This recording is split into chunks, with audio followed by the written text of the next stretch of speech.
My best friend has always had a tendency to be attracted to men and has often stolen someone's boyfriend. During the time when we had grown apart, I got married due to a certain opportunity. However, a few years later, that friend of mine actually transferred to the hospital where I was working.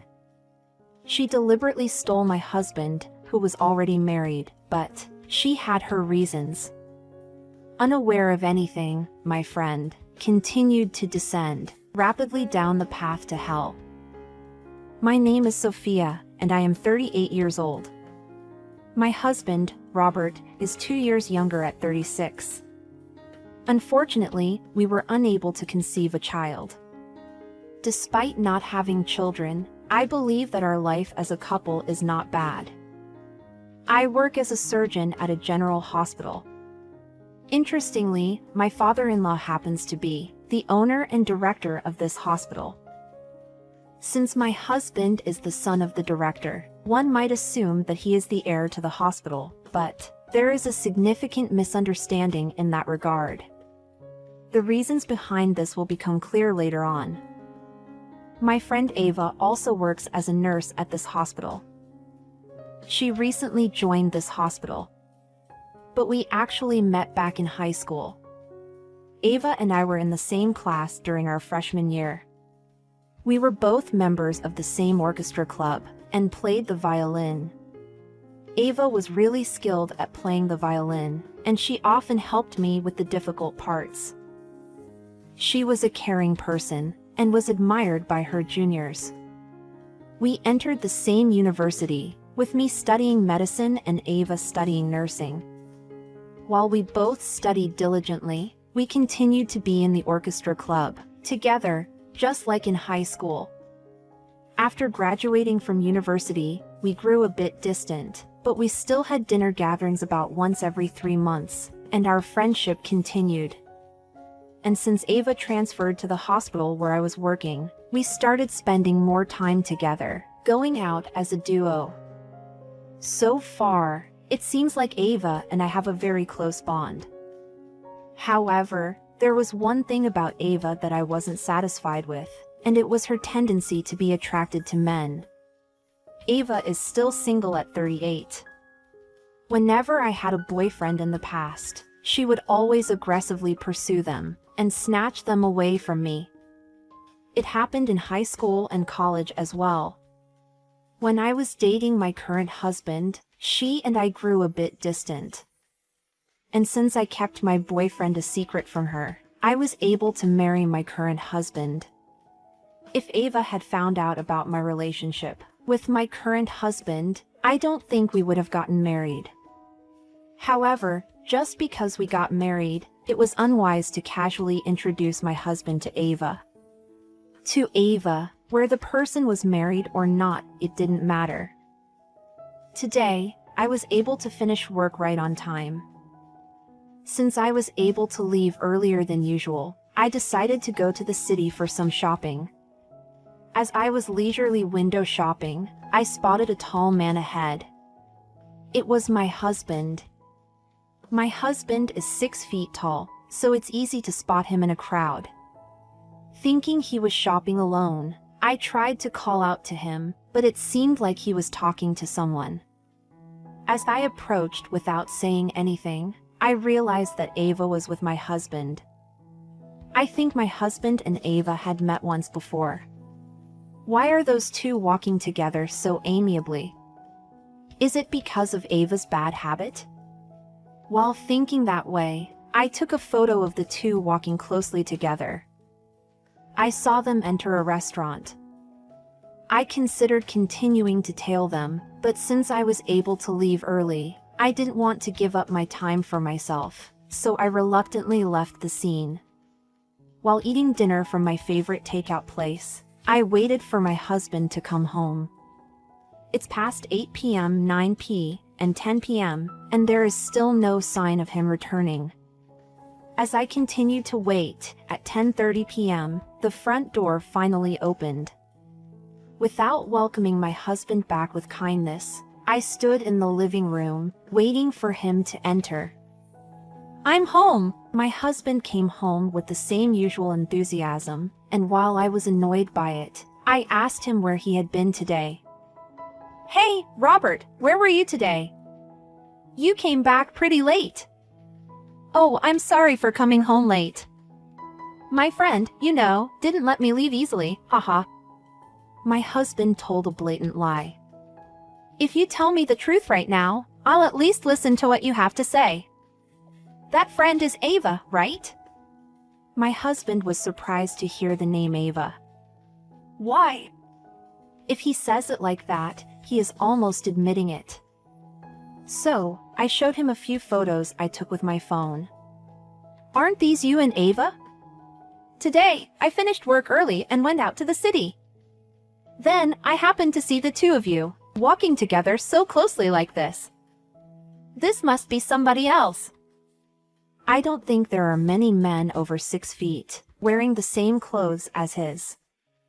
If you confess honestly and break it off immediately, I'll pretend this didn't happen. But if you don't, I'll contact your parents right away. Oh, I really don't want you to do that. Then, do you admit to having an affair? Yes. Well, we could call her right now, but maybe we should have a written agreement, so we should meet her some other time. My husband agreed to that, and we decided to sleep for the night. A few days later, I invited Ava to my house. Of course, my husband was also there. Ava was excited to come to our house for the first time. Wow, it's a luxury apartment, isn't it? The view is amazing, haha. Despite the fact that we were about to have a conversation about the affair, Ava was so cheerful. I couldn't help but wonder what was going on in Ava's mind. Ava, stop staring outside, and come over here to sit. That's how the discussion began. I showed them the photos which I printed from my phone. Are these Robert and you? Yeah, that's right. You were having an affair, weren't you? Well, to be precise, it was about to start. That day, we had a meal at a restaurant, and then we went to a bar for more drinks, Ava continued to talk. It was a fateful encounter for us. You happened to meet Robert first, and you ended up getting married, but the truth is, Robert should have married me. Fate can be cruel, haha.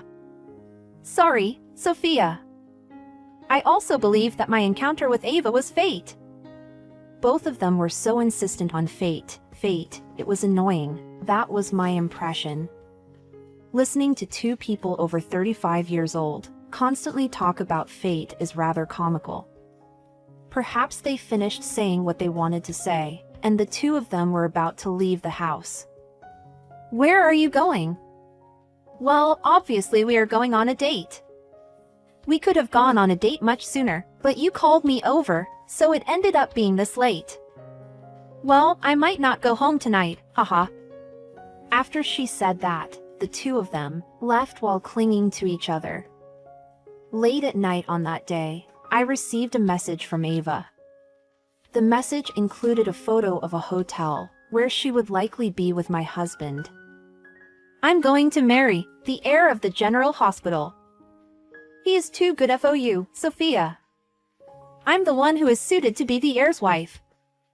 Sigh, so she was attracted to his status as an heir. I wondered what would happen when she finds out the truth. I couldn't bring myself to talk about the truth at that moment, so I didn't reply to her message.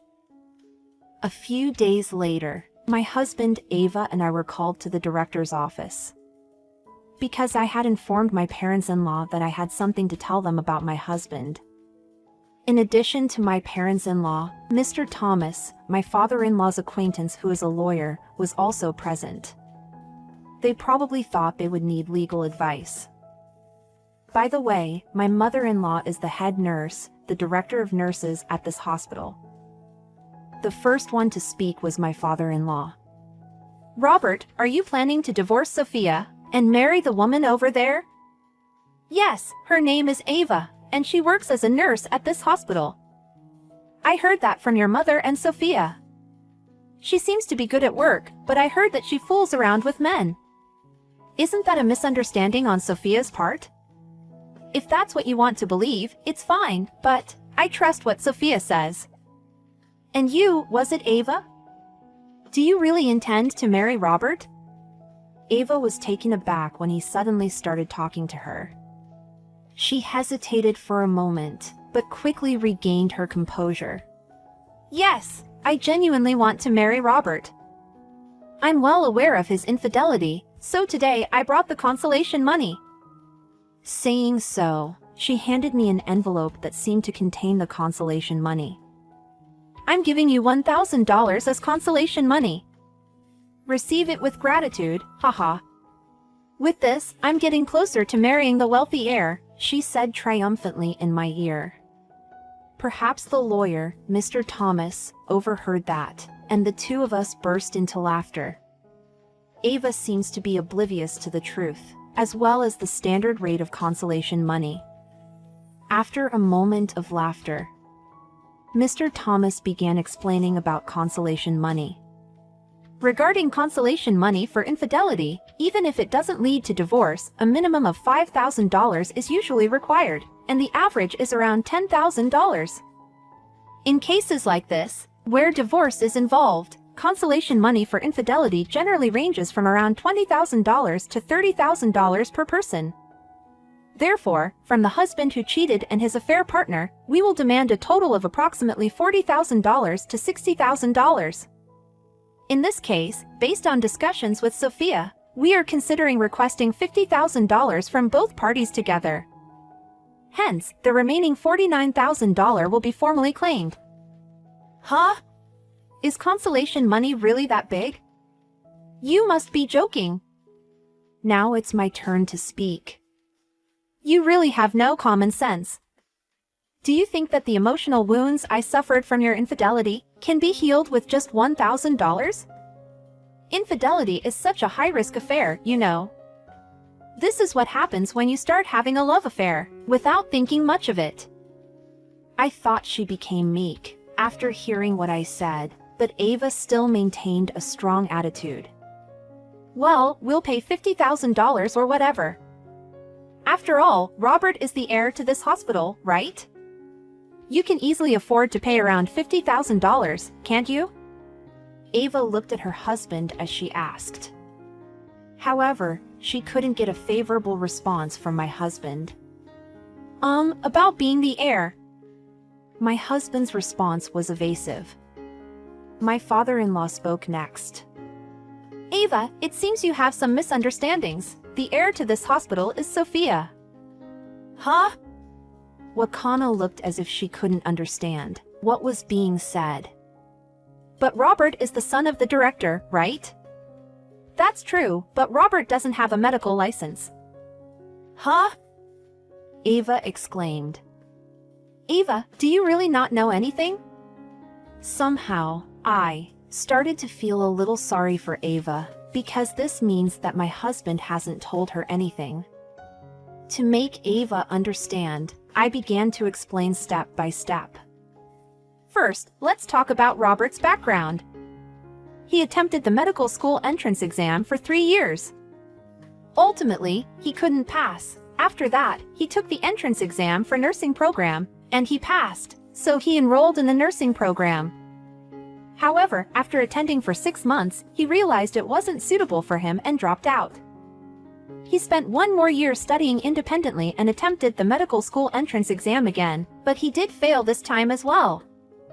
After that, he remained unemployed and became a NET. Moreover, it seems that he has recently become addicted to gambling, and he would ask me for money every day. Perhaps he may have taken on debt for gambling. There's no way a NET like him can become the successor of the hospital. While, if he had studied business administration, and he had been involved in managing the hospital, he might have been able to do a decent job. However, he didn't want to study anymore, and he gave up on everything and became a NET. Now, do you understand what Robert's background is like, Ava? I understood his background. Then, why did you marry Robert, Sophia? Let me explain, said my father-in-law. It was me who told Sophia that I wanted her to marry my son. I've been contemplating the future of the hospital, and it has always been my hope to provide medical care while understanding the patient's feelings. That's the reason why Sophia was a perfect fit for those criteria. She always strives to help patients without abandoning anyone. She also has a good reputation, and she is trusted by the many nurses who work at this hospital. Isn't that right, Margaret? My father-in-law asked. My mother-in-law responded. Yes, that's true. She is friendly and reliable in times of need. Doctors like her earn the trust of the staff as well. So that's why I asked Sophia to marry my son and take over this hospital. That idea won't change, even if Sophia and Robert get divorced. I'll do whatever I can, even go through an adoption process, to entrust this hospital to Sophia. If you want to marry Robert, you sold support him, Ava. We have no intention of taking care of Robert any further. My father-in-law said firmly. I was deeply moved by the trust one received from my father-in-law, but Ava's face turned pale and she trembled. I decided to get back at them a little. I mean, Ava, even if Robert is a NET, you're still going to marry him, right? Because you both called it a fateful encounter. You've been going on and on about destiny, so take responsibility for your own words, I said. Ava's face grew even paler in response to my words. I also addressed Robert, who remained silent. Robert, your destiny is turning so pale like that. Don't you want to help her? Your destiny is suffering, I said. But even if I said that, there was nothing my husband could do. After all, Ava had to take in Robert, who was neither employed nor the successor. The two remained silent, bowing their heads. Then, my lawyer, Mr. Thomas, delivered an additional blow. Robert, you've used the hospital's money, haven't you? This was news to me as well. But indeed, I had been curious how he got the money for the dates with Ava. I couldn't imagine that Ava had paid, and Robert hardly had any money because of gambling. In that case, he might have used the hospital's money. Robert, is it true? My father-in-law showed the most surprised expression of the day. Answer, Robert! My mother-in-law also seemed angry. My husband didn't say anything. It became a moment of silence for a while. It was I who couldn't stand it anymore. Robert, answer properly. Did you use the hospital's funds for the sake of your dates with Ava? Perhaps he realized that he couldn't get away with I have no idea what you are talking about. My husband finally started talking. I took it. What did you use it for? As you said, it was for the date funds with Ava. Anything else? There must be more, right? I'm sorry. I used it for gambling, too. With this, the evidence was obtained. In fact, I had been recording everything on a voice recorder as a precaution. Since my husband confessed to using the hospital's funds, I decided to submit this recording data as evidence and file a report with the police. Regarding these matters, I decided to seek the assistance of my lawyer. In the end, I heard that about $10,000 of the hospital funds was used. This is to be returned separately from the criminal penalty. Furthermore, due to the debts accumulated from gambling, my husband is now burdened with a total debt of $45,000, which includes $25,000 in consolation money for me, $10,000 of misused money, and $10,000 of gambling debt. Additionally, Ava has also incurred a debt of $25,000. If these two were to actually get married, it appears they would have to repay a total debt of $70,000. A written agreement for the money claim has been prepared. Even if they try to escape from us, who are the victims, it is already too late. Then, I had my husband sign the divorce papers on the spot. We are going to the municipal office to have it officially accepted and proceed with the divorce later. Of course, my husband will have to move out of our luxury condominium. Will he try to crash at Ava's house or something? Ava is greatly shocked by the fact that she has incurred debts. I have a feeling that she will quickly abandon my husband. Then, my mother-in-law delivers another blow to Ava. No matter how skilled you are, the mind of trying to steal someone else's belongings disqualifies you from being a nurse.